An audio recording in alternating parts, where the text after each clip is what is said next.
ଆଜିର ଶିଶୁ କାଲିର ଭବିଷ୍ୟତ ଯିଏ ବି କହିଛନ୍ତି ସେ ଭୁଲ କହିନାହାନ୍ତି। ଆଜିକୁ ଦୀର୍ଘ 10 ବର୍ଷ ପୂର୍ବେ ଛୋଟ ଛୋଟ ପିଲାଙ୍କୁ ନେଇକି ଗୋଟେ ଛୋଟ ଗଣେଶ ତିଆରି ଆସିଲା।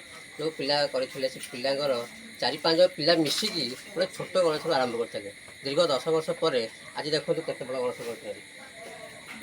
ଏଇ ଗଣେଶର ମୁଖ୍ୟ ଆକର୍ଷଣ ରହିଛି ଏଇ ଛୋଟ ଛୋଟ ପିଲାଙ୍କ ଏକାଠି ହୋଇ ଏବେ ନିଜ ହାତରେ ନିଜେ ମାଟି ଆଣି ନିଜେ କୁଟା ବାନ୍ଧି ନିଜେ କରି ନିଜେ ବି କଲର୍ କରୁଛନ୍ତି।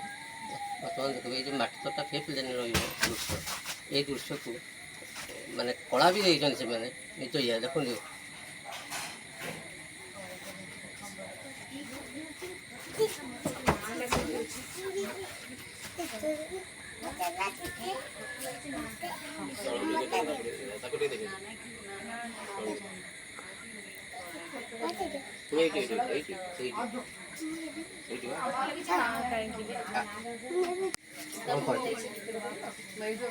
ଆଜିକି ଧରିକି 5 ବର୍ଷ ତଳେ ମୁଁ ଆରମ୍ଭ କରିଥିଲୁ ଆମେ ଦୁଇ ଭାଇ।